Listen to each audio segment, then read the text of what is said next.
morning, everyone. How are we all doing today? Oh, discussing now on the screen. Spoilers. Anyway, how are we all doing? Are we all good? Are we all good? I'm just stalling because I'm just gonna listen. Are we all good? Are we all good? No, we've got choppy audio. Back in a second. Fuck's sake. Very nearly.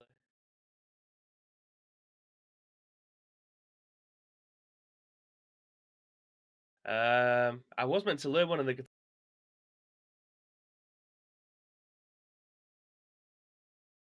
I like big bottoms, and I cannot lie.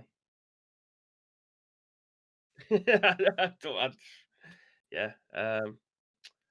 Yeah. Morning, guys. Welcome to Ice Cream Uploads. Wednesday. Okay, let's test the audio now. Okay, there we go. We are good. We're back. Nice. It's pissing me off, is that? Because literally I can't do anything to fix it. So, yeah. I'm getting closer and closer to moving to OBS, but today is not that day.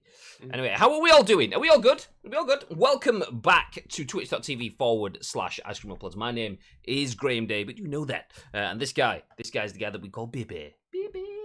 I'll read. Morning. You can't hear my voice, so when I flick to hold screen, you can't hear my voice, but you can hear Bibby's. So what I was saying then was give us a song, and obviously you didn't hear that bit, but you did hear Bibby say, "No, I should have been practicing a guitar solo, like full on, like." But Christmas alcohol got in the way, so there you go. That's how it happens. Anyway, welcome in. If you're in the chat, please feel free to get involved. As mentioned, my name is Graham. This has been We Together are Ice Cream Uploads, and in true ice creamy fashion, this is The Scoop, the UK's #1 video game podcast. Even if we do say so ourselves, we're going to give you our thoughts and impressions on the biggest, the best, and the breaking stories from the world of video games, and we want your thoughts and impressions on our thoughts and impressions in return. We go live each and every single weekday at 10 a.m. live on the dot, bang on the money-ish. It's 10:53, but you know, ish. So if you are, close-ish. If you are in the chat, please feel free to get involved. Use your voice on behalf of everyone else that's watching and listening on demand a little bit later on, because we turn this live stream into a podcast, a video for YouTube and an audio podcast on iTunes, Spotify, SoundCloud, and Google Play. So please get involved on behalf of everyone else. We do have a few stories for you today to discuss, but before we jump into those, a couple of talking points. First up, Andy's in the chat actually, so nice. First up, the winner was Big Zombie Monkey Spike, who has his gift already. So the gift yesterday was to choose a game of your choice. So we gifted Spike the game of his choice yesterday. I'll let him say it if he wants to. If he doesn't want to, he doesn't. Yeah, I want to know what it is because I genuinely have no idea. I know, you see. Playing it now. Oh. Is he playing it now? Let's have a look. So it was gifted. Hopefully you've got that, Spike. I don't know if you've messaged since I messaged you earlier. But yeah, hopefully it's all come through fine. So nice. The other bit of news, and it's the reason that I'm wearing the hoodie that I'm wearing. You can't quite see it. Let me go. Do you know what? I'm gonna go off the cuff. I'm gonna see if I can get my Epoch cam working, so I can show off a little bit. Oh my god. He got Cyberpunk on PC. He did. Interesting choice. Is Epoch cam gonna work? I'm guessing if this works. I'm guessing it's a no. Fuck! It takes forever to get it to connect to my PC. Okay, I'll leave that there for now, but I'll carry on talking. The other bit of housekeeping then, whilst Epoch Cam thinks about working, is you may have seen myself and Bibby and all of Ice Cream are now part of Insert Coin's coin army. So you may have seen it, you may not, but Insert Coin work with members within their community to create additional content. Wes, thank you very much for the host, dude. Welcome in. So over the last few months, there's been streamers like Chaos Riot Zero, good friend of ours, Chris Locke, and Aurora 360.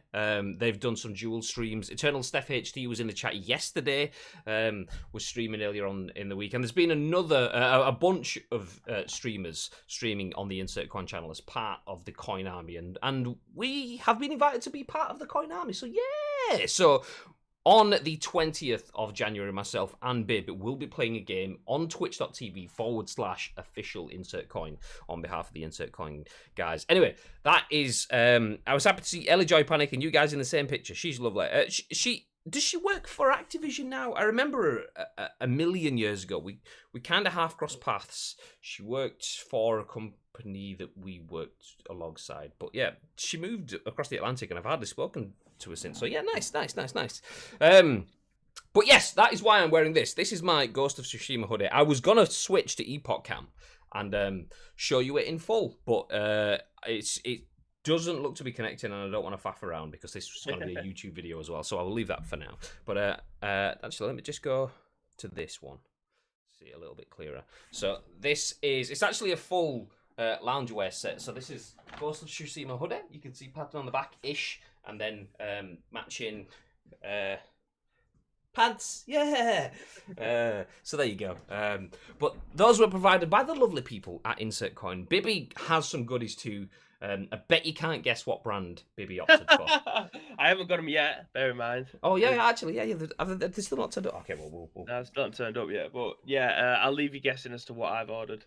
And the other thing I ordered was a Streets of Rage tee. I didn't even order that. They just gave me that extra because I told them I thought it was nice. And that's probably what I'll be wearing when we do that stream. So Wednesday the 20th of January, we'll be live on the official Insert Coin channel. We keep reminding you between now and then so you can drop in and see us. It would be nice if you don't already follow them, for you guys to come and drop some follows when we're on that stream, just so that we can say, yeah, we've brought in the posse with us, yeah. So yeah, that'd be nice.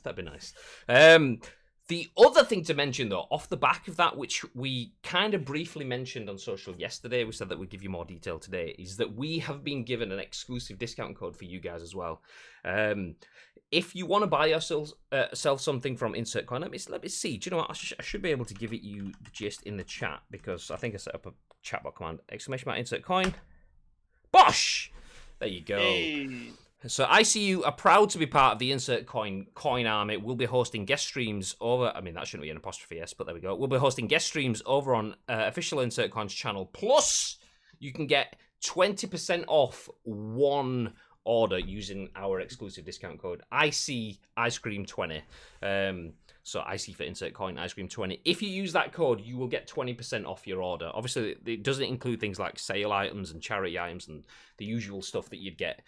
But there you go. IC Ice Cream 20, 20% off one order. If you want a bunch of stuff, put it all in one order. Save it up and use it in one, because you don't get to use it multiple times. It's one per person. So there you go. IC Ice Cream 20. We can probably get that refreshed down the road, but for now, just once. So use it wisely. There you go. Nice. Tito says, I see a pattern with affiliations. Konami and the Coin Army. Yep. And then anything else that sounds audibly similar. Yeah, tomorrow we'll announce our partnership with Knurmer. This is where Knurmer released a statement saying, we don't know who Insert Coin or Ice Cream Uploads are. We are nothing to do with any of those. Sorry, Knurmer. You should say where you're lying from. Yeah, we are the most exciting Twitch channel that they've never heard of, as it says in our intro. Anyway, but that is the news. Spike, GG's, enjoy Cyberpunk on PC. Hopefully it's exceptional for you. I mean, there probably will be some bugs, but I'm hearing from the majority of people that I know that have played it on PC that it's wholly okay. So hopefully it's decent enough for you. I am still sitting on my version, once again, sat right here. I'm still sitting on that until... a month or so. Is it 2 months-ish? A month or two, whenever the PS5 version comes. I'm just going to sit on it and wait for that. So hopefully enjoy that. But yes, Insert Coin stuff. We are part of the Coin Army. We will be streaming on the Insert Coin channel. Yeah, we get you some nice discount codes. Nice. There we go. Let's jump back up a little bit. Tito says, rigged! GG Spike. I mean, you know it's a bad state of affairs when your own mods are saying your competitions are rigged. Tito, shh, stop it. I changed my lighting because West's host broke it. How dare you host us, West? Honestly, being communal and that. Aaron Barnes says, hello, welcome in. Welcome back. It says posture check. Okay, I'll sit up. So posture check, for those that don't know, because quite a lot of people don't actually know what a posture check is. It's just basically reminding me to sit up straight because my back is bent. Like a little C. There you go. Jeroen says, GG on the insert coin stuff, lads. West with the mornings. Gary Clark's here, as is Chappers and Bonsai. Morning-ish, everyone. Hey. Morning, Shaggers. Oh, the Vern. Mr. Vernimator was in earlier on as well. I don't know if he's still here now, but he says morning. Nice. Ghost of Huddersfield. Don't think that will sell as well. Not quite convinced. Anyway, that's enough of that. That's enough of our chat. Let's jump into some news. And speaking about something that won't sell as well, let's flip that and speak about something that will sell exceptionally well. It has done already, but this 100% will do. Let me just... There we go. First news article there, written by Tom Ivan at VGC, is about this. 300 custom black PS5 consoles inspired by the PS2's design will be sold this week. So 500 retro-inspired DualSense controllers will also be available to pre-order. Third-party company Super 5, I'm not even going to spell that out, I'm just going to read it as that. We'll be selling 304 custom black PlayStation consoles inspired by the PS2's design later this week. The consoles, which will come with a black DualSense controller, will start at $649, while a further 500 DualSense pads will be available priced at $99. Super 5 will be taking pre-orders beginning on January the 8th at 8 p.m. UK time. Customers will be able to create a profile and save their information on Super 5's site prior to pre-orders going live in order to speed up the checkout process, and the company says it will have security measures in place to combat scalpers and bots. In an FAQ, the US-based firm confirms it will ship the products internationally, including to the UK, although if customers do manage to order one successfully, it is unclear exactly when they will receive it. We expect to begin shipping controllers and consoles in late spring 2021, Super 5 says, although this may shift based on availability.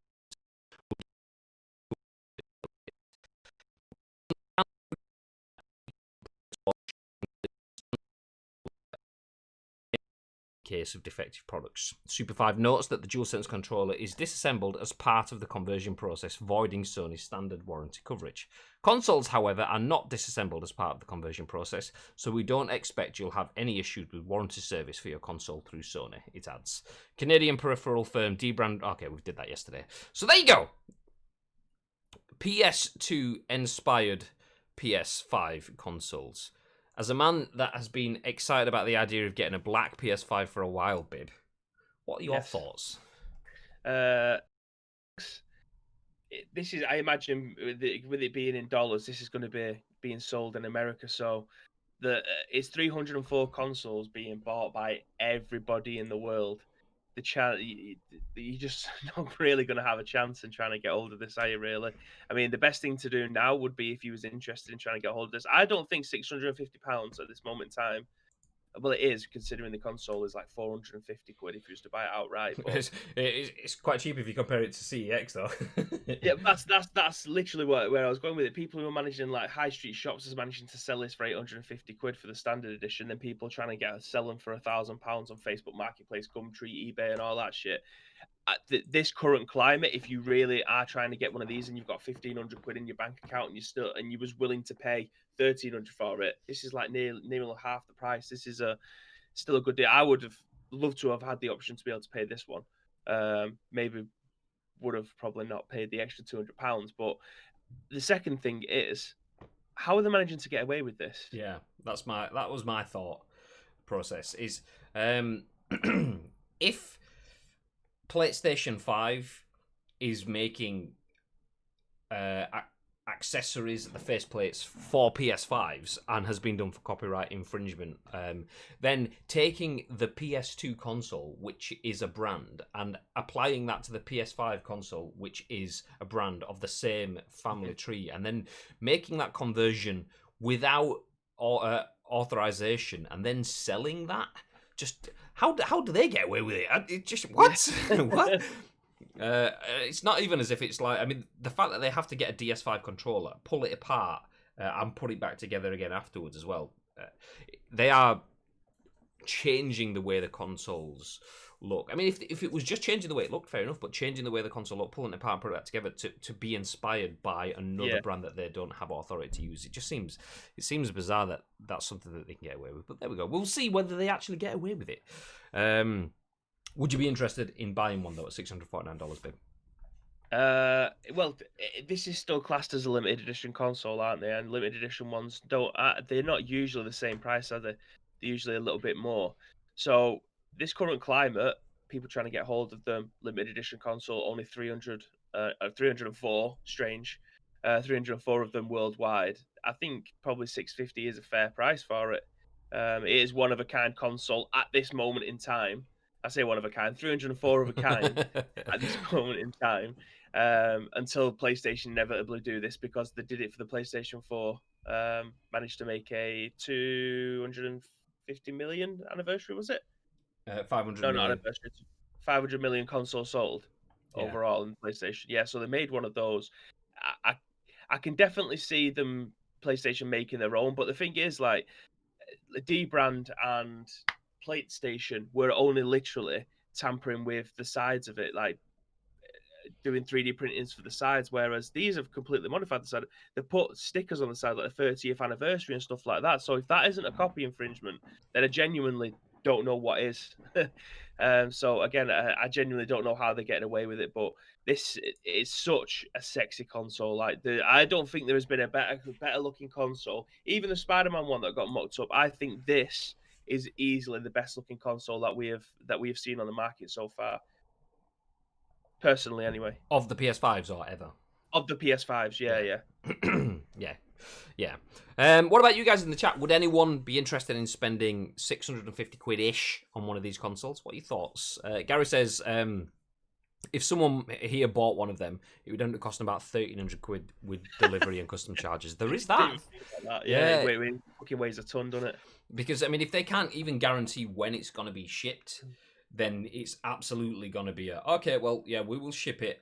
We don't know what the postage costs are going to be, and we don't know if it's just going to get held up in customs and you're going to have to spend 200 quid to get it released or whatever.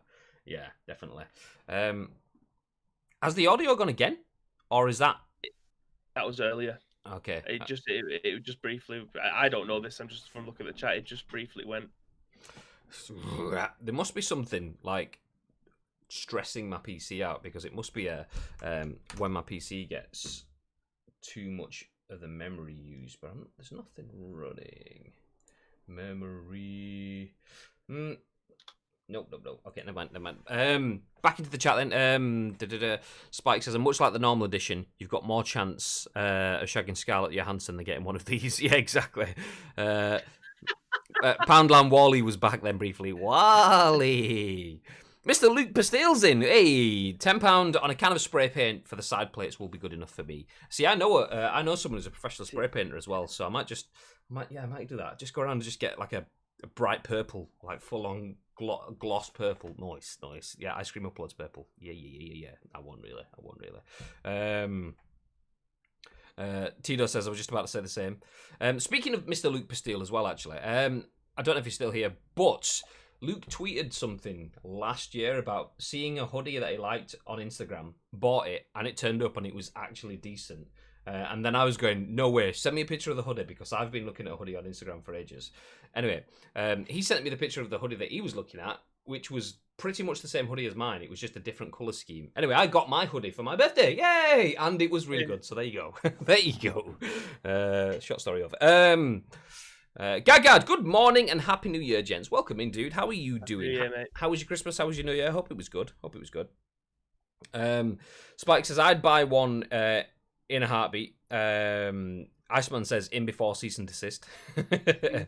Spike says, yeah, I'd buy one in a heartbeat, but what you mentioned about Sony maybe taking exception to it concerns me. Yeah, exactly. Customs now goes on size and weight. Whoever buys one of these outside the US are absolutely doomed. Yeah. Is it worth the $4,000 that you'll be spending on trying to get this shipped over, if it ever does? I mean, they are heavy anyway, but just the box alone. I'm away from my mic, by the way. Just the box alone. Can't tell. Like, if I bring my box to where I sit, you can pretty much not see anything else. Is that? So yeah, getting that. Oh, smashing my light. Getting that shipped with a PS5 in it, which is heavy, yeah, you might as well just run the deeds to your mortgage through customs. I think that's pretty much the only way you're going to guarantee it. So it's like getting a brand new front door shipped in. The amount it weighs. Yeah.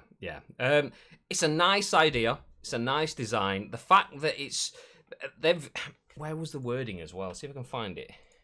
It was, I mean, not that I'd be particularly that bothered. If I was buying this console, I wouldn't really be bothered about the idea that it might not work. That sounds stupid.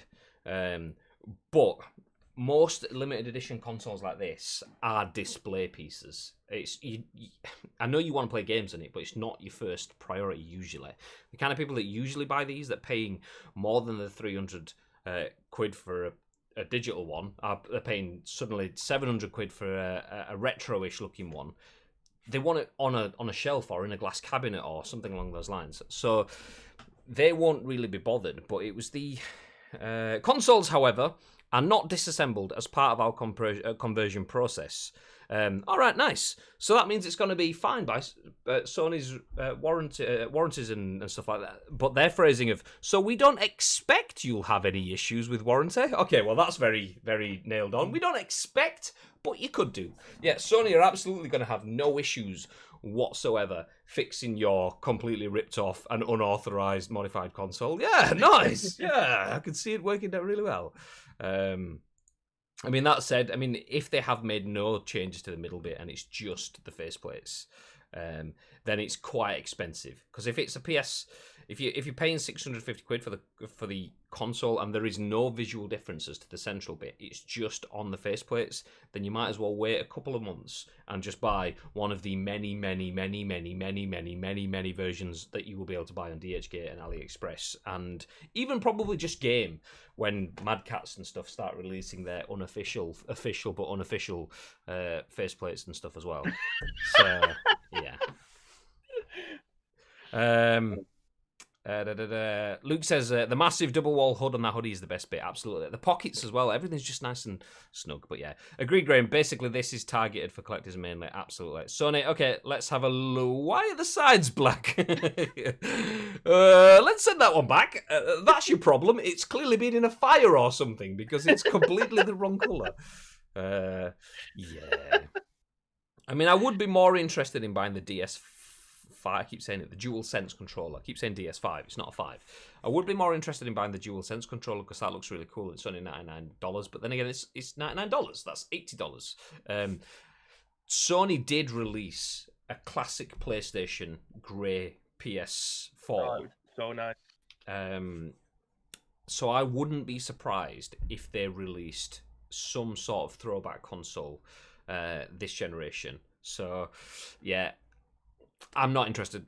For me, in the UK, obviously the customs charges, the potential for cease and desists, the fact that it's not coming till some uncommittal time later in spring, and yeah, there's so many variables that whilst it looks incredible, once you get past this hero shot at the top of the article, it suddenly starts falling away from me. So it's a really nice idea, but just not great in principle. So yeah, I like it, but I'm not gonna buy it. I wish the middle part of the PS5 was in a matte finish. The gloss part looks a little Fisher Price in my opinion. Yeah, I agree with that. I mean, I would never have gone for Fisher Price, but I fully agree with the sentiment behind it. Pibby doesn't look. He's crying, screaming into his hand. I'm knackered. Anyway. How they managed to get the biggest takeaway from this is how they managed to get their hands on 304 consoles. Well, they haven't. That's the point. They've not even got the money for it. So what they're doing now is taking your order up front and then buying them late spring when they're back in stock. So yeah, we'll customize all these consoles that you're going to pay us for up front, suckers. At some point. I mean, it's a genius way of working if you can. If you've got cash flow problems, then just get other people to give it you. Nice. So yeah. There's a good shout actually. Vern says you need to check out a company called Extreme Skins. Do it. Drop a link then. Drop a link. But yeah, I agree. I wish the middle part of the PS5 was in a matte finish. The gloss part looks a bit Fisher Price, in my opinion. I agree with that, just mainly because of fingerprintage. Like, you move the console or you do anything and you touch that middle bit, that's it, fingerprint. And so, like me, I'd have to start give it a bit of a. Nobody clip that, by the way. To give it a little bit of a, and I'm going to be careful, but leave a little bit pause and then just say rub off. So yeah, give it a rub off to get rid of it because yeah. There we go. Click the link. Is the PS5 stuff in there as well, Vern? Like, I've not. Yeah, I've just had a look now. This is mint. Okay. Oh yeah, textured matte black. Oh, Hello. Carbon fibers. Black gloss. Nice. Okay. Oh god, it's dear, isn't it? Is it? Jesus. Okay. Can't find the PS5. Okay, I'll come back to that. I'll come back to that. 40 quid, get people to cool stuff, then console skins, then select your console. I mean, to be fair, £40 for a full skin for a console isn't the best. It isn't the world's like most expensive. The thing that had pissed me off the most is the console skins go on the outside. So the bits on the inside on the PlayStation 5, like from where I'm sitting, I can see the back side of the left-hand panel. I can see inside that part, and that part would still be white. Yeah. You know what I mean? That is my biggest issue with the PS5 as well. I mean, I wouldn't be surprised if we start to see skins that do the inside a bit as well. The only thing is like a razor edge, like so, like obviously this front bit here on stream is the outside of the plate, carbon fiber. The inside is still white. I wouldn't be surprised if you start to see skins covering that bit, but you will still have this thin razor edge there because like there's some. I mean, let's see if we can find it. Console skins. There was PlayStation skins, PS4 Pro. There we go. So there on the PS4 Pro, it's easier because you can just do these sides and stuff, and there's no real major angles and so on. But the PS5 with that razor sort of like shirt collar style to the plates, yeah, it's a bit more difficult. Wait, Vern, are you affiliated with these, or is this like your company? It's absolutely. I mean, if you go down to the privacy policy stuff, click on it. It says absolutely 100% owned and operated by the Vernimator on Twitch. I have no idea. It's the winky face there. There's always some discount codes flowing right. That makes me think I may work for them. There you go then. I did know that. I just didn't know whether Vern wanted it saying, so I didn't say it. Shameless plug there. Decent looking website though. Grazity, like the skins, nice. D-Brand do the inside by the looks of it. Yeah, D-Brand made a comment about people fecking it up though. Oh no, that's faceplates, that David. So that's not skins. That's like the full plate because they posted something the other day saying that they had been doing skins, but after seeing so many people feck up their skins, they've decided to do the faceplates as well. So we did cover that Monday, I think maybe. Yeah. Nick, welcome in. How are you doing? Which website is that, lads? Bonsai. That is this one. Fourskins.co.uk. That one there. There you go. Extreme skins. Anyway, we'll move ahead. Not too far though, because we are still talking about next gen hardware. And you know what? We've just been looking at a PS5 controller. Let's look at another one. Although we'll talk about something else a little bit around it. As Tom Ivan at VGC says, Microsoft is asking Xbox owners if they would like PS5 DualSense features on the Series X and S controllers. Sony's latest console controller has been widely praised. It has, actually. I mean, yesterday we had an article that spoke about the triggers. Or was it even an article? Was it in chat, actually? I think Tito mentioned it maybe about the Xbox, the PlayStation DualSense controllers, the triggers snapping due to the extra pressure needed to press them at times. But apart from that, genuinely, no bias. All I've seen is a lot of positivity. The controller on the PS5 is the bit that's next gen. Is the general consensus of what I've seen. You guys may have seen different, but that's what I've seen. But anyway, jumping back to the article, Microsoft is using a customer experience survey to ask the Xbox Series X and S owners if they would like to see any PlayStation controller features made available for its consoles. In a questionnaire distributed to customers who have purchased the Xbox Series X and S consoles, one question appears to be canvassing interest in PS5's DualSense controller, which launched in November and has been widely praised for features including its adaptive triggers. And then there's a quote within the article that says, I am aware of features on PlayStation controllers that I wish were on the controller that came with this console, reads one statement in the survey, which respondents are asked to agree or disagree with. The survey also asks specifically which controller features Xbox Series X and S owners would like to see and whether they believe their new console feels next gen, according to TechRadar. Haptic feedback and adaptive triggers are incredibly difficult to sell in a television commercial or written article such as this, but trust us that when you first experience DualSense, they're simply magical, VGC wrote in its PS5 launch review. Okay, that's just a lot of tangents, previous articles. We don't need to go into any more. But Microsoft is asking Xbox owners if they would like DualSense features on their controllers. Bib, would you like them on an Xbox controller? What are your thoughts? My first thought is the fundamentals of the Xbox controller would surely have to change. The entire design of the Xbox controller would have to change, would it not? I've got is the Xbox One controller similar to the new Xbox Series X controller? I think it is, isn't it? Yeah, it's pretty much identical, I think. Yeah. So if it the analogs may end up staying the same, and the D-pad would just take place of where it usually is. But the entire center of the controller, sorry, it's a bit dusty. This one, it's not been used in a while. The entirety of the center of the controller would have to be bigger, and then the controller then would have to be bigger. Like this dual, okay, 5, but it's not. This DualSense controller is so much bigger than the PlayStation 4 controller. So surely the fundamentals of the Xbox controller would have to change as well. The entire the way it looks, the way it feels, to try and accommodate all of the stuff that's in here.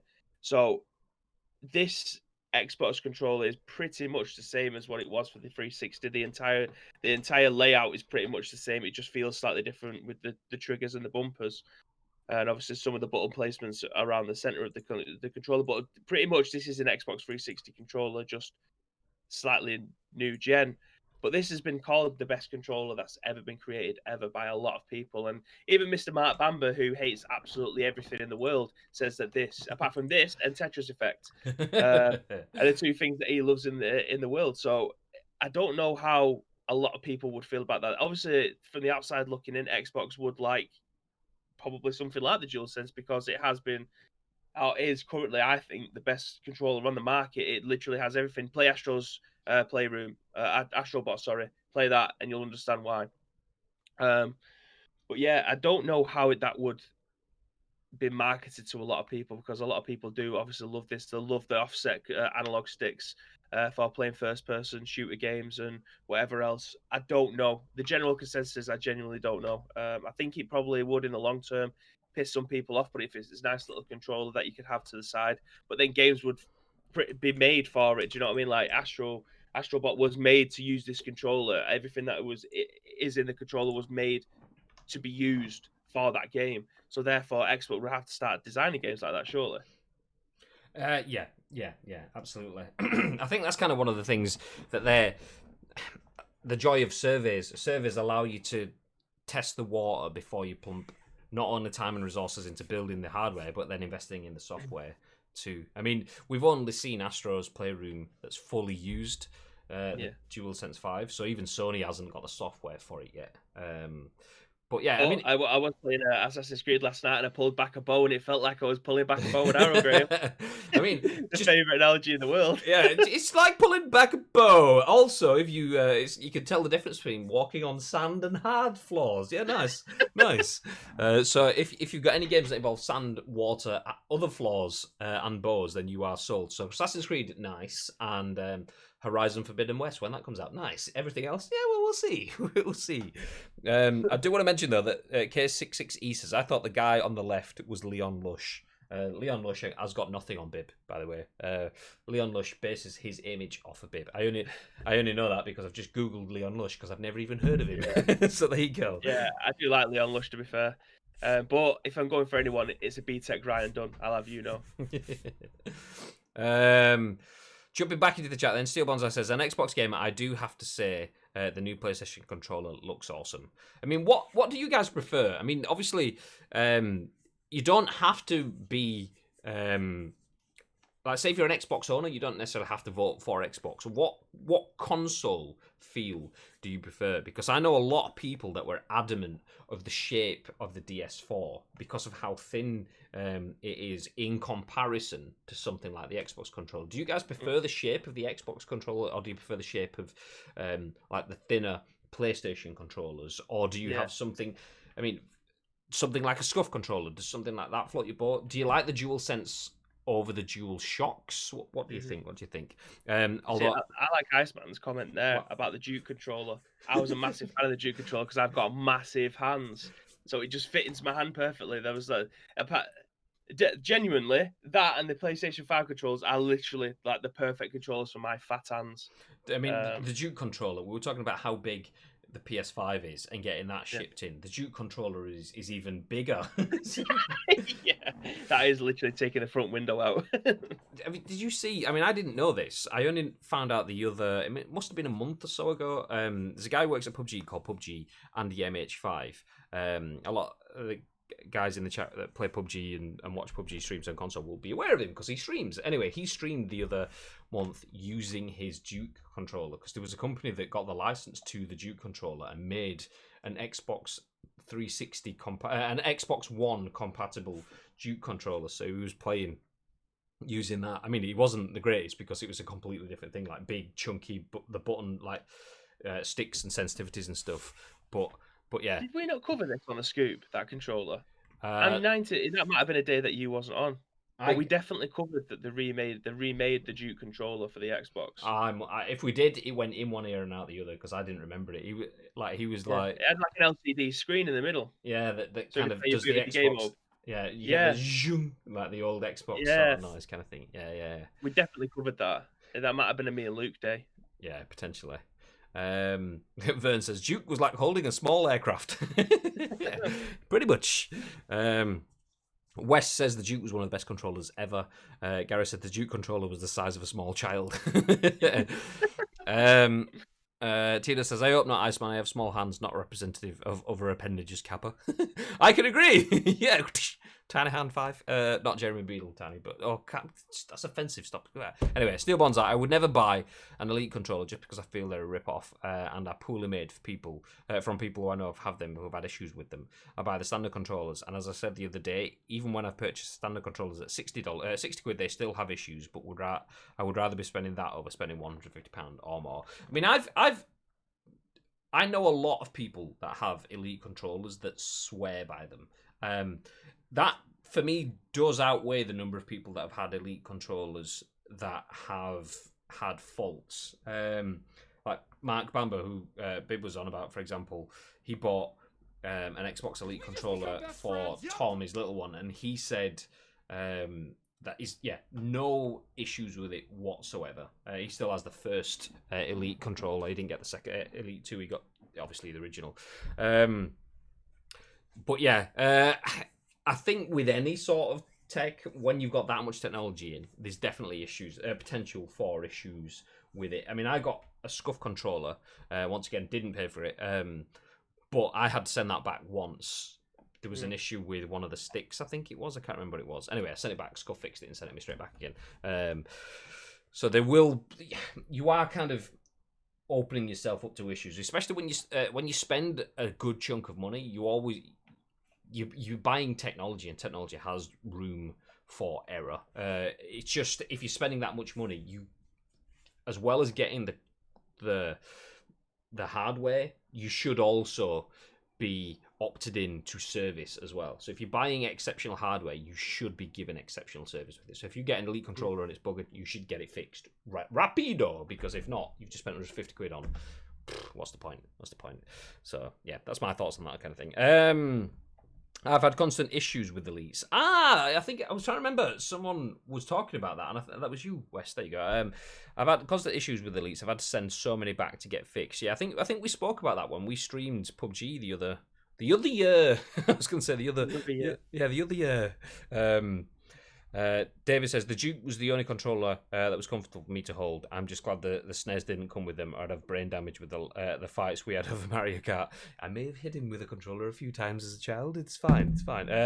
I've even had repaired ones come back with different issues. Yeah, I mean that was the Xbox 360 generation for me. Love the Xbox 360 as a console and the games on it, but as hardware, I had 4 of them and every one of them died. Replacements came back and died as well. So yeah. I know so many people that have had issues with the Elite controller, says Gary. And Wicked Slipper says, I've had the Razer controllers and they've been great. Solid build and great customer service when needed. See, I don't know anyone that's had... Is it the Raiju that you've got, the Razer Raiju? I don't know anyone that's had the Razer controllers. I mean, pretty much every other controller. I mean, we've worked with Nakon. I think... Does Vern have a Nakon controller? Did you he win won one, didn't he? Yeah, because his team won one of the invitationals. Was it Invitational 2 or 3? Yeah, I think so. 2. Yeah, 2, I think. So we've had Nakons and felt like a decent enough controller. Scuff's decent enough controller. But yeah, the Razer ones are the only one that I've never touched. I love the trigger locks, says Wes, but wouldn't buy another. Steel Bonza says, I purchased the new Gears controller and I had to take it back twice to Argos, and on the third time I switched it to the Cyberpunk controller and that one's been fine. Strange is the only difference is the outer case. It's kind of what we said yesterday. I mean, imagine that. Gears of War 1 being the dodge and Cyberpunk 1 being the working. Wow, what's the chances? Red Ring of Death, who didn't have that? Yeah, I had it all the time. I moved in with Red Ring of Death. There. I'm sure he got a controller not long ago. Was it a Razer one? I can't remember. He got an expensive one and he said it was class, I think, if I remember rightly. Going back like maybe 6 months now, I remember him posting about it, but I can't remember what controller it was. Gary says Razer have sharp customer service. I was just about to ask him to leave, if I'm being honest, mate. Sick of his shit. God damn it. K66E. How am I pronouncing that, by the way? Thank you very much for the follow. Where did we get to? Still shouldn't have really been happening when they still cost 60 quid. Yeah, at all. I mean, you tend to find, though, that if you get a piece of dodgy hardware from somewhere like an Argos or whatever, it will usually be a production line fault, and it's very likely that you will get the same issue from the same place on multiple stock. I had it, going back, one of the worst pieces of hardware that you could ever buy for a console was the Xbox 360 Wi-Fi adapter, which was a little thing that had a little box with an aerial and a USB cable that you plugged onto the back of your Xbox 360 so you can use Wi-Fi on it. And they were so badly manufactured. I literally got 4 of them from my local Argos. And when I rang up Xbox customer service, the guy on the phone was essentially saying, yeah, the chances are that one's from a dodgy batch. If it's your second or third one kind of thing at this point, he said, is there anywhere else that sells them? Because if you go back to that Argos, they're probably all from the same pallet, from the same batch of the production line, so it might have the same issue. So he was basically going, yeah, they're all fucked. I was like, okay, nice. So I went to PC World and got one that works. Nice, there you go. Even if it comes down to the best pad that I've ever used, I think this DualSense 5 would be at the top of it. Behind that, I really, again, this is my opinion, I really, really like the Nintendo Switch Pro controller. I think that is a phenomenal, it's perfect, it's the perfect way. Behind that, again, controversial opinion, the Stadia controller, it all comes down to weight for me. If the controller feels like a Mad Catz or Powerade controller, then I don't really want it. I use it briefly until I can afford a proper one. But these controllers, if they've got a nice weight to them and the perfect fit in the hand, you can't really go wrong. And then it comes down to the triggers, what do they feel like, and then the buttons, if they're squidgy or if they're tactile or what. It's those 3 controllers that I mentioned are definitely in my top 3 controllers. Yeah.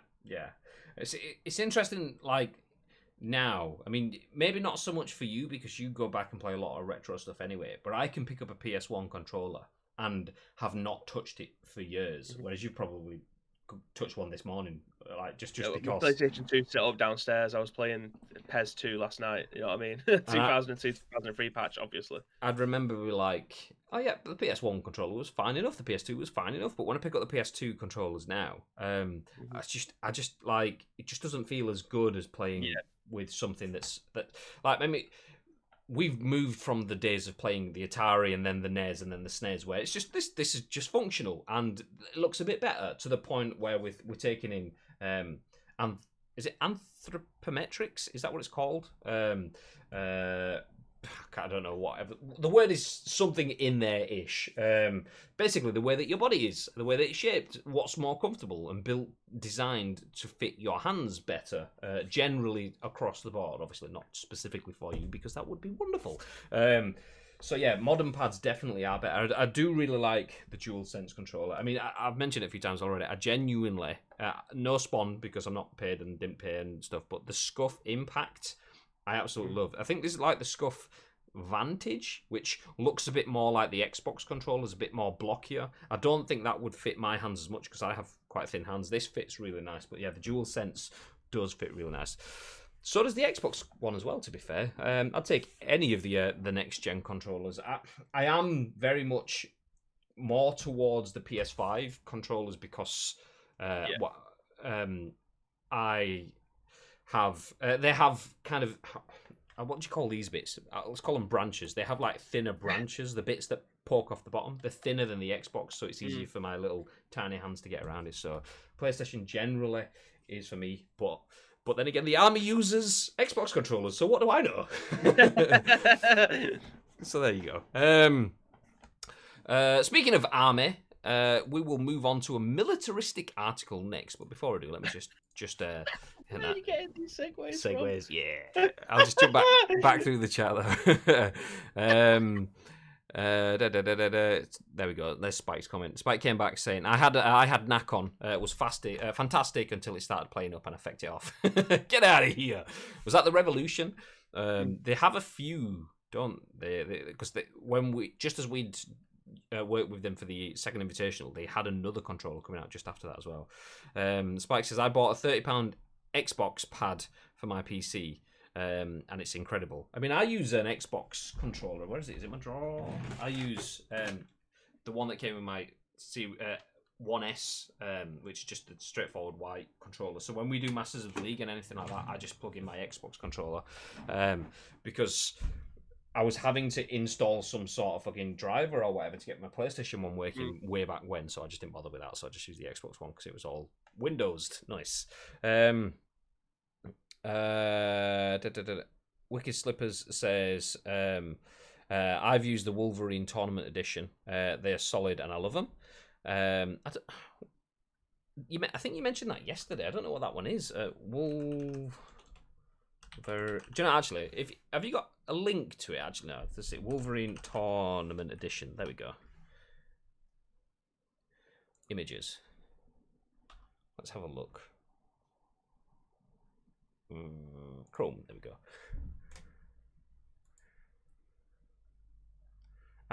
Razor Wolverine. I didn't realise. See that looks decent enough. It's definitely leaning heavily into what's on Xbox anyway. Does it have back triggers as well? Which is nice. That's nice. So no one's going for the Steam controller then, no? The Stadia controller's not bad. Steam controller. Yeah, I know, but I'm just saying as well, the Stadia controller's not bad because that was that was part of my top 3. That was it? I missed that one off. I mean, the Stadia controller is decent. It feels like a good build. It's just a shame that that's the only thing that's good about Stadia. Yeah, the Stadia, Nintendo Switch Pro, and the DualSense 5 definitely my top 3. Again, they all just have the perfect weight. For me, it all comes down to the feel of the controller. If it feels cheap, plastic in, it has no weight to it, then it's probably never going to use it that often. But even that, the BTEC Switch controller that I bought, no, I did buy a Zelda one. What, the Swatch controller? The Swatch controller, yeah. But that was actually a really good controller. And it cost me about 16 quid. But it had the perfect weight to it. But if it weighs like the PS5 controller or the DualSense, whichever one we're gonna fucking call it, then it's perfect for me. Jump back in the chat then. Tito says, while playing Fight Night, I'd get green pixels appear randomly. I didn't think anything of it, but it got worse one day. It went off to do something else. When I came back, the screen was all green. When I tried restarting, nothing happened. Other games were fine. I remember playing Fight Night and having my Xbox 360 stood vertical. And then I was at my mate's house and his dog came and knocked my Xbox over. And it just laser burnt Fight Night to feck. So I gutted. Tried to What send game it. to kill your console though? You are? What a game to kill your console? Oh no, it was the console killed the game, because if you change your Xbox 360 from vertical to horizontal whilst the game was running, the laser would just burn the disc and trash the disc. I didn't know that. So yeah, as the console fell, laser burnt the shit out of the disc, and I sent the disc off to those places that would skim it and send it back, but it was just too deep a burn, so I had to buy freaking Fight Night twice. Worth your money though. Yeah, definitely, for sure. Gary says, I had 3 of those wireless adapters. I remember I ordered one from Amazon brand new and it didn't work once. Nice! That was me. It was my 4th one that finally worked. And Microsoft customer service was like, it could be your Xbox. I was like, it's not my Xbox. My Xbox is fine. It's like, can you get another wireless adapter that works to test it? I was like, well, that's the whole point. I'm trying to get one that works. Fuck's sake. I had to borrow my mates in the end to make sure it worked. Plugged it in. Perfectly worked. Plugged mine in. Piece of shit. That's for fuck's sake. GameCube controller was amazing for me, says Gary. Wiki Slipper says, I use the wired ones for latency, but I really love it. Use it every day. That's the Wolverine controls, by the way. Love the Pro controller, says Iceman. The wireless N adapter for the 360 worked well for me. Didn't for me. Yeah, if I was to get one, I would go for a wired connection. I mean, wired connections are decent, but I'm probably not going to notice the difference in terms of latency from wired to Bluetooth. That said, I did notice it through HDMI lag the other day, so maybe I would. Vern says, the best boxing game ever, bricked your console. Nice way to end it. PES 2, Bibby's my guy. Seganomics or ergonomics? The Revolution 2 is what Spike had. I'm not sure. I don't think that's the one that we got. I think we just got the first Revolution. Stadia controller, top 3. Stadia hardware, bottom of 127,672 entries. Absolutely. The Swatch controller, absolutely timeless. Hey! Actually, would it be time full? Spike says, my 360 died when I was playing Bad Company 2. The whole screen just went into some kind of pixelated mess. It was the GPU totally fried. Gutted. Publishers will always replace discs if you contact them and send back the damaged disc. I had to do it once and it only cost me £3, I think. I did not know that. Wasn't that an EA game too? EA killing consoles for generations. Yeah, I had absolutely no idea about that. I didn't know. Shout out to Bad Company 2 though. Battlefield Bad Company 2 was a game and a half. Anyway, I said we will jump on to a shooter game. This one isn't Bad Company. It's the other one.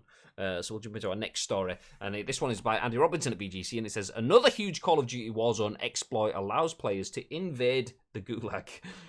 Plus, Call of Duty players ask Boris Johnson to nerf the heavily criticised DMR. Call of Duty Warzone players have unearthed a significant game exploit which allows them to invade the Gulag without dying. The Gulag is where players go after death and allows them a chance to respawn into the main Verdansk map by winning a one-on-one gunfight using predefined weaponry. A new Gulag was introduced with Black Ops Cold War integration last month. However, as demonstrated by Modern Warzone, players have discovered a way of clipping into the new Gulag area without dying, which allows them to bring their own powerful custom weaponry to spawn camp and easily kill off Gulag players. I mean, it's funny, but I would be pissed because the new Gulag environment is near the edge of the map, and an exploit using players are still susceptible to the gas. The glitch can presumably only be used near to the start of the match or with a conveniently placed circle. The exploit will come as disappointing news to the Warzone community, which has heavily criticised the Battle Royale game for several intrusive bugs and balance issues introduced since its integration with Black Ops Cold War last month. The DRM?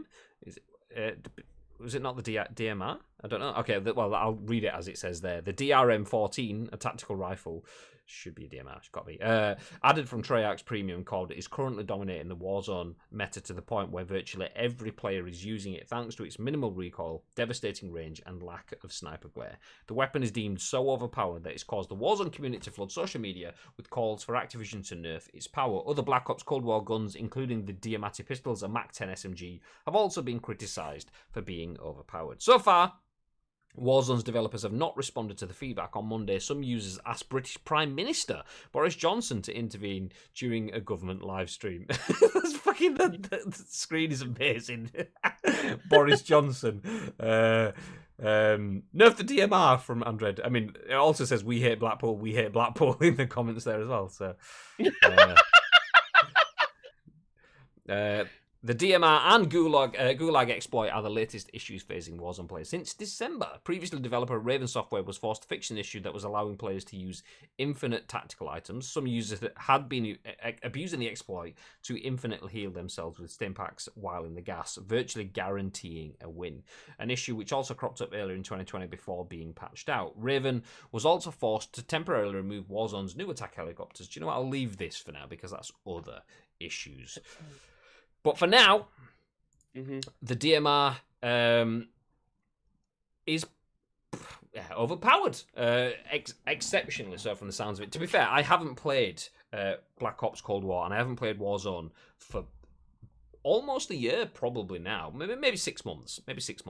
And even I know the DMR is overpowered because it's everywhere over social media. The Gulag stuff, though, that's a bit awkward. What are your thoughts, Bib? Well, there has actually been an update on this that got tweeted about 12 hours ago on the Raven account saying, "Don't fret." I'll drop it in the chat now for anyone who wants to see it. But it says, "Don't fret. We've heard you, and balance update is coming soon to address the concerns about the DMR-14, Type 63, MAC-10, and dual pistols. To clarify, these changes will be exclusive to #Warzone." So it looks like they have taken. It looks like social media has kind of give them a clue or bullied them into changing it, shall we say. But it does look like Raven have heard, listened, and will be implementing patches at some point to try and nerf these guns to try and make the experience a little bit more balanced for those that obviously require it. It's like we covered something on FIFA not long ago about the community playing their first goal wins rule. This kind of thing in a game that's overpowered is never going to work. It's like noob tubing back in Modern Warfare 2 days, and as soon as you had one of them, the game was over, kind of thing. So one man army and noob tube. Just keep restocking your ammo. Just get up on a high ledge and just. Well, it looks like Raven have taken the advice and looked to be doing something about it. So that's a massive positive for the guys that obviously play Warzone pretty much every single day. I don't play it, haven't played it for the longest time. It's not my cup of tea. But yeah, I'm happy for those guys that have been crying for it. I see Westy all the time posting about it. He's obviously been getting pissed about it. I've seen Wizite obviously posted about it as well. These are just first person shooter guys that I follow. But yeah, it seems the community. West was actually in the comments on that, so I'll bring that back up for me. So just shout out to Westy, aka Mr. Pro Westy on Twitter. A really nice guy. Yes. But yeah, it shows you just how.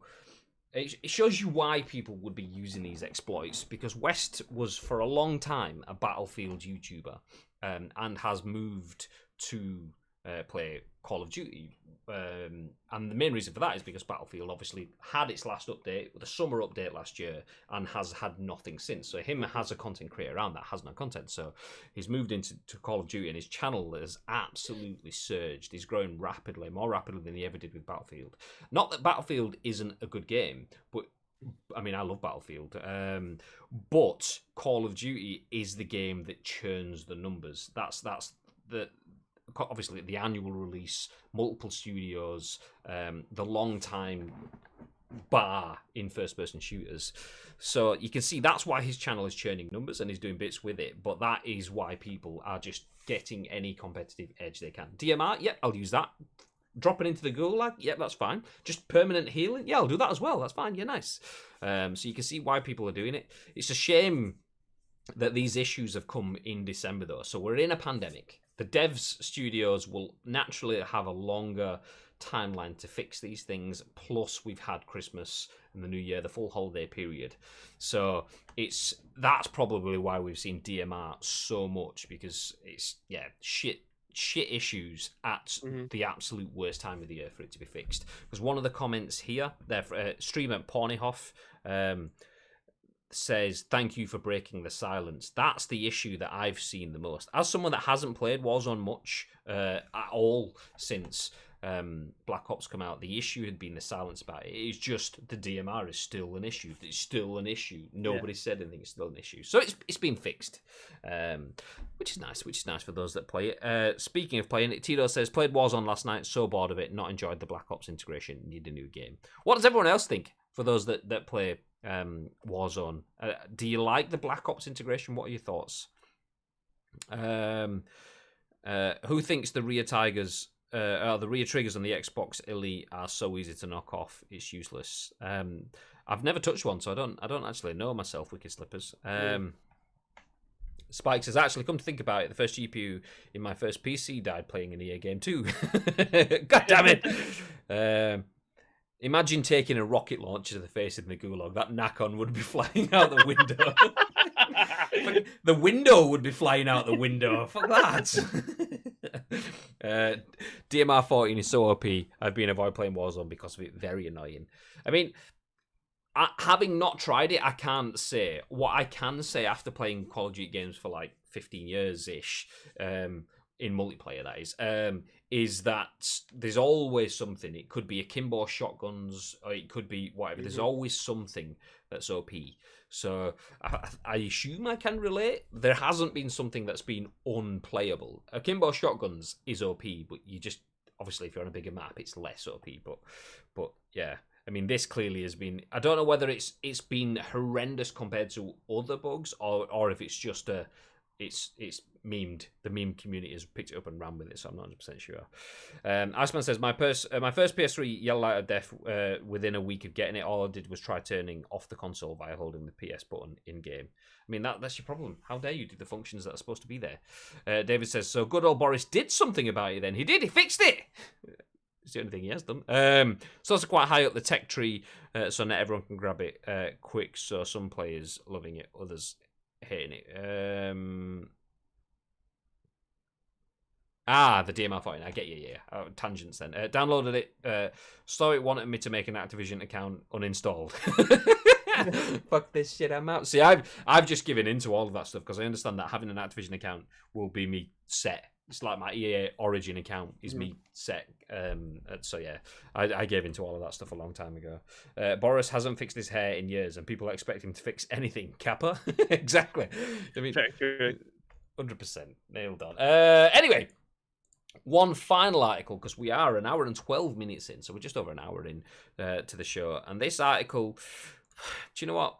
Doesn't really interest anyone at all whatsoever, but we'll just read it anyway because no one's really there he goes. There we go. Yeah, you just seeing what his reaction was going to be. I was staring at him as I was reading it. So this article, as you can probably guess from me saying that, as Bibby is our resident evil fan, this one is actually translated into English, so it might not read very well. So let's just stick with it and see how we get on. So this is from Somos Xbox. I don't actually know what that means, but Paloma Díez says Resident Evil Online would be in Resident Evil Village, and this would be its roadmap.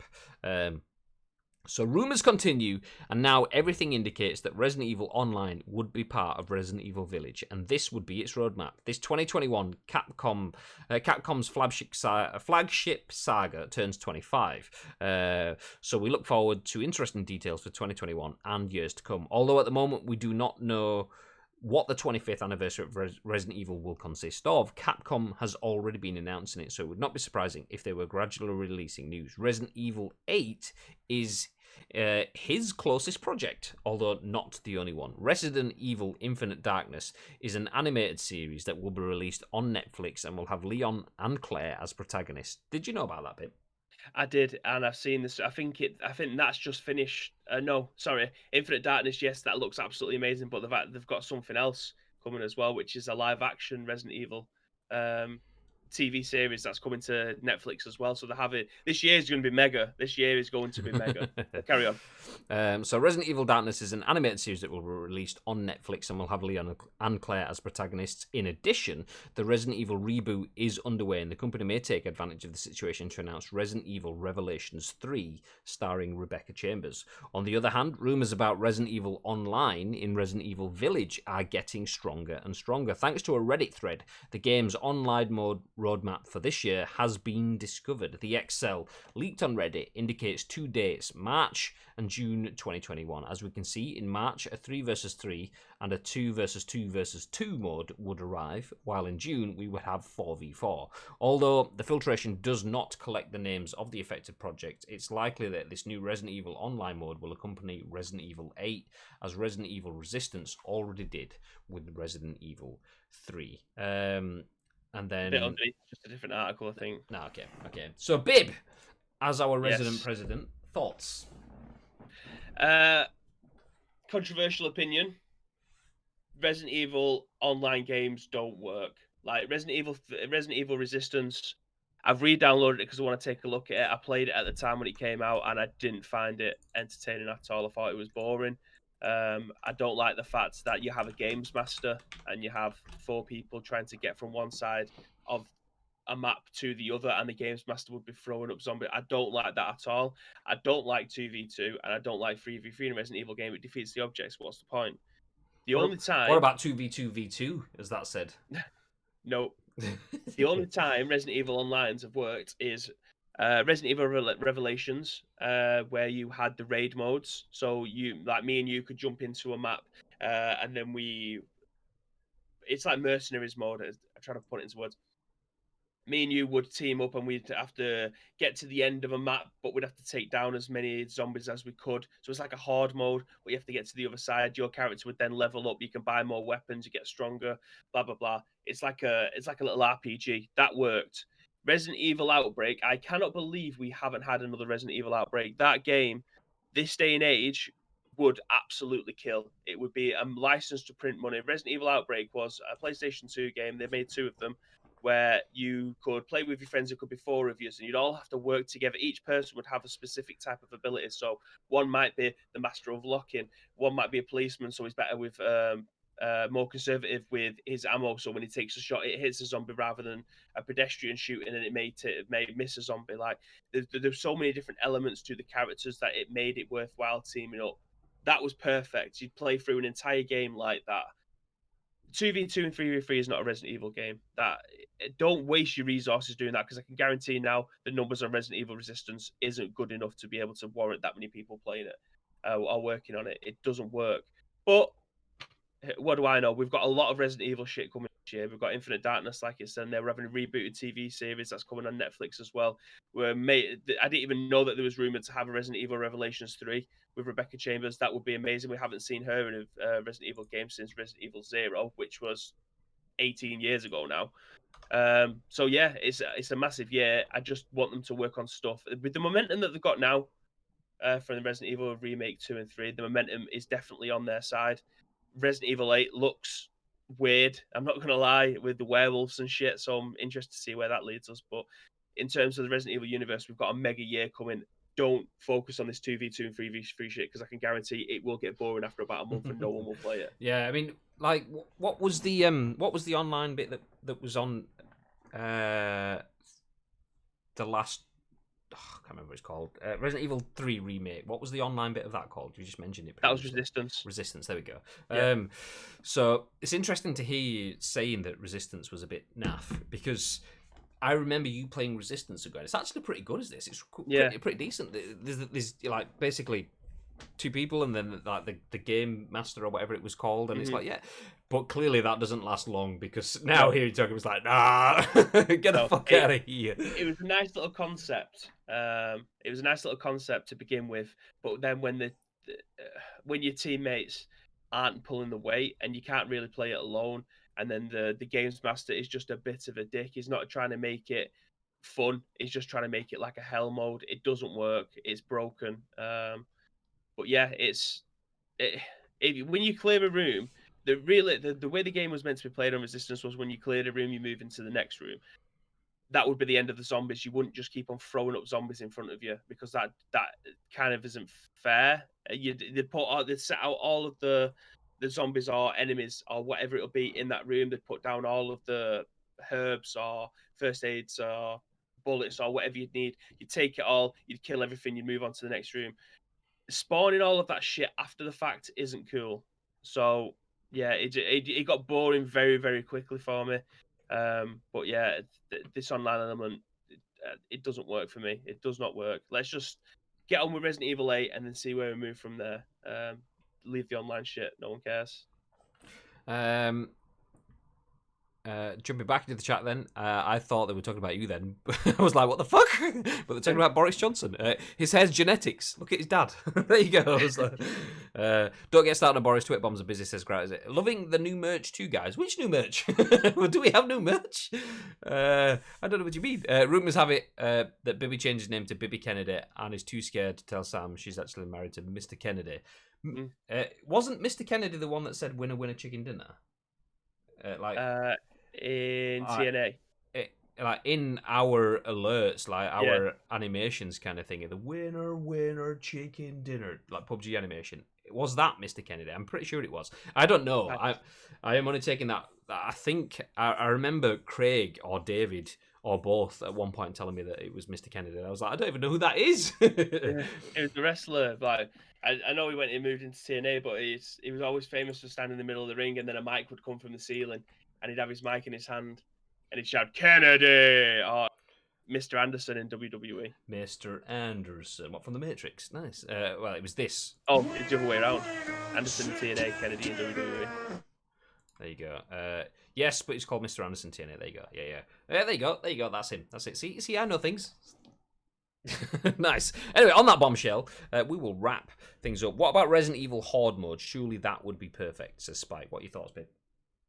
That is pretty much what the raid mode was on Resident Evil Revelations. If you can get Revelations 2, that was a fantastic game. Barry Burton in it, amazing, and Claire Redfield. Barry Burton is a full-on double glazing sales guy. We've spoken about him in the past. Revelations 2 was amazing, and then they had the raid mode on top of it, which, funnily enough, I was playing through, and then I seen Shogun's name on there, and I was like, Shogun plays Resident Evil Revelations? I was like, anyway, he had a really good score on it. But that is kind of what hard mode was like. So you'd go through a level, you go through a particular avenue, door, whatever, to go through the difficulty, and then you just have a load of zombies that you need to take out, and then enemies, and you get to the end of the map, and it'll say you've achieved an A rank, and you get 3,000 points. You can then go back to your base, upgrade your gun, or buy a new gun, or buy new armor, or buy new costumes, or whatever. It was really, really good. If you could pick it up for cheap, definitely I would suggest playing that one. The storyline was amazing, and hard mode, raid mode was mint. There you go. Gary says Resident Evil Village is a village with evil residents. I mean, that's touche. Touche. Like that. Kennedy was also a reference to Leon Kennedy. Okay. I thought you meant like Mr. Kennedy, as in like Kennedy. Touche. No, I would never be Leon Kennedy. I would be Bibby Redfield, obviously.